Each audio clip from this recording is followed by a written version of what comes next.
എല്ലാ കൂട്ടുകാർക്കും എൻ്റെ വീഡിയോയിലോട്ട് സ്വാഗതം.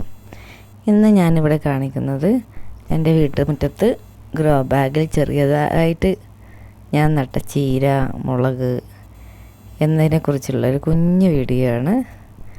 ഇത് കണ്ടോ, നമ്മളെല്ലാവരും ഇതുപോലെ നമ്മളെ വീട്ടിൽ ചീരത്തൈ നട്ട് പിടിപ്പിക്കണം. അതിന് വലിയ ചിലവൊന്നുമില്ല. നമ്മളെ വീട്ടിൽ വേസ്റ്റാക്കി കളയുന്ന കഞ്ഞിവെള്ളം നല്ല നേർപ്പിച്ച് ഒഴിച്ച് കൊടുക്കണം. പിന്നെ എന്തെങ്കിലും വളം, ചാണകമോ കോഴിവെള്ളമോ എന്തെങ്കിലും കിട്ടുകയാണെങ്കിൽ ഇച്ചിരി പൊടിയായിട്ട് ഇട്ട് കൊടുക്കണം. പിന്നെ ഇടയ്ക്ക് എന്തെങ്കിലും കീടനാശിനികൾ എന്തെങ്കിലും ഉണ്ടെങ്കിൽ കഞ്ഞിവെള്ളം പുളിപ്പിച്ചത് അതും കായം കൂടെ മിക്സ് ചെയ്തിട്ട് ഒന്ന് തളിച്ച് കൊടുത്താൽ ഇത് മറ്റേ കീടശല്യങ്ങളൊന്നും ഉണ്ടാവില്ല. അപ്പം അതുപോലെ വളരെ ഈസി ആയിട്ട് നമുക്ക് നമ്മളെ വീട്ടിലുള്ള സാധനങ്ങൾ കൊണ്ട് തന്നെ കുഞ്ഞൊരു ചീരത്തോട്ടോ മുളക് തോട്ടോ ഒക്കെ നമുക്ക് ഉണ്ടാക്കാൻ പറ്റും. അത് നമുക്ക് കടയിൽ നിന്ന് വെറുതെ വിഷം അടിച്ചതൊന്നും വാങ്ങി തിന്നേണ്ട കാര്യമില്ല. നമുക്ക് നല്ല രീതിയിൽ തന്നെ വിശ്വസിച്ച് ഇത് കഴിക്കാവുന്നതാണ്. കണ്ടോ, പച്ചച്ചീരയുണ്ട്, ചുവന്ന ചീരയുണ്ട്. ഞാൻ വലിയ വിപുലമായിട്ട് ചെയ്തൊന്നുമല്ല, ചുമ്മാ ഗ്രോ ബാഗിൽ ഇങ്ങനെ നട്ടതാണ്.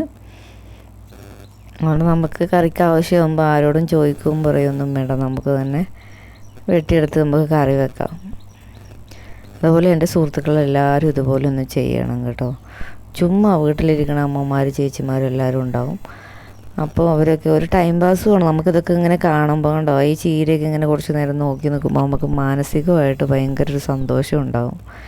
പിന്നെ നമുക്ക് സമയം പോണില്ല എന്നില്ല, അതും ഉണ്ടാവില്ല. നമുക്ക് ഇച്ചിരി നേരം ഇതിൻ്റെ ചുവട്ടിൽ വളമൊക്കെ ഇട്ട് കൊടുത്ത് ഇച്ചിരി വെള്ളമൊക്കെ ഒഴിച്ചു കൊടുത്ത് ഇങ്ങനെ നിൽക്കുമ്പോൾ നമുക്ക് സമയമുണ്ട്, ചിന്തയൊന്നും ഉണ്ടാവില്ല നമുക്ക് കേട്ടോ. ഇതുപോലെ ഇതെന്ന് പറഞ്ഞാൽ ചീര നടുമ്പോൾ നമ്മൾ ശ്രദ്ധിക്കേണ്ട ഒരു കാര്യം എന്ന് വെച്ചാൽ നല്ല രീതിയിലുള്ള നഴ്സറിയിൽ നിന്നൊക്കെ നല്ല തൈ മേടിച്ച് വെക്കണം. ഇത് മുളകാണ്. ഒരു ബക്കറ്റിൽ ഞാൻ നേരത്തെ ഒരു വീഡിയോ ഇട്ടിട്ടുണ്ട്, ബക്കറ്റിൽ നട്ടതാണ്.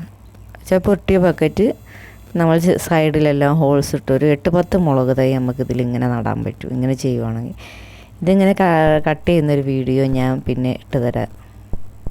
അതെല്ലാവരും നോക്കി കണ്ടതുപോലത്തെ വേസ്റ്റായ പാത്രങ്ങളൊന്നും കളയരുത്. ഇതുപോലെ നമുക്ക് നടാം. ഇതിപ്പോൾ നമുക്കൊരു 7 ബാഗ് ചിലവാകുന്ന സ്ഥാനത്ത് ഇത് ഒരൊറ്റ ബക്കറ്റ് വെച്ചാൽ മതി. കണ്ടോ, അതുപോലെ നട്ട ചീരത്തൈയാണത്. നമുക്ക് വെട്ടിയെടുക്കാവുന്ന പാകത്തിലായിട്ടുണ്ട്. ഞാൻ എൻ്റെ സുഹൃത്തുക്കൾ കാണിച്ച് തന്നിട്ട് വെട്ടാമെന്ന് വിചാരിച്ച് വെച്ചതാണ്. ഇതിലാണെങ്കിൽ നമുക്ക്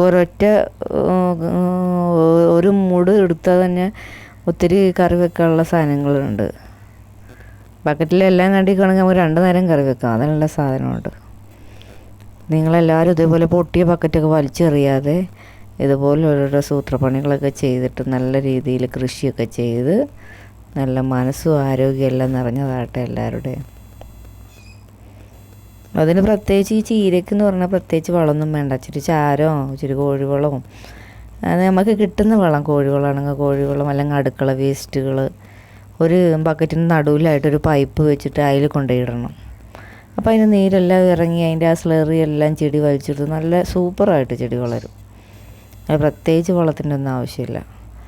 അതുപോലെ ഞങ്ങൾ വീടിൻ്റെ പുറകിലായിട്ട് അതുപോലെ വലിയൊരു മതിലുണ്ട്. അന്നേരം നമുക്ക് മതിലിൽ കയറി നനയ്ക്കാനുള്ളൊരു ബുദ്ധിമുട്ട് കാരണം ഇതുപോലെ ഡ്രിപ്പർ വെച്ചേക്കുകയാണ്. ഇതാകുമ്പോൾ താഴെ നിന്ന് വാൽവ് തുറന്ന് ഓൺ ചെയ്ത് കഴിഞ്ഞാൽ വെള്ളമെല്ലാം കറക്റ്റ് ചാടിക്കണം. പിന്നെ ആഴ്ചയിലൊന്ന് നമ്മൾ വളപ്രയോഗം നടത്തിയാൽ മതി. കീടങ്ങളുണ്ടെങ്കിൽ മരുന്നൊന്ന് സ്പ്രേ ചെയ്ത് കൊടുക്കണം. ഞാനങ്ങനെ വലിയ മരുന്നൊന്നും ഉപയോഗിക്കാറില്ല. കഞ്ഞിവെള്ളത്തിൽ കായം ചേർത്ത്, പുളിച്ച കഞ്ഞിവെള്ളത്തിൽ കായം ചേർത്ത് അതൊന്ന് സ്പ്രേ ചെയ്ത് കൊടുക്കുകയാണെങ്കിലുണ്ടല്ലോ ഒരു കീടം നമ്മളൊരു ചെടീനെ ഉപദ്രവിക്കില്ല. അവിടെ ചീരയുണ്ട്, മുളകുണ്ട്, അത്യാവശ്യം എല്ലാം ഇപ്പോൾ വളർന്ന് പൂക്കാറായതുണ്ട്, ചീര വെട്ടാറായതുണ്ട്. ഇതൊക്കെ കാണുമ്പോഴല്ലേ നമ്മളെ മനസ്സിനൊരു സന്തോഷവും സമാധാനമൊക്കെ കിട്ടുള്ളൂ.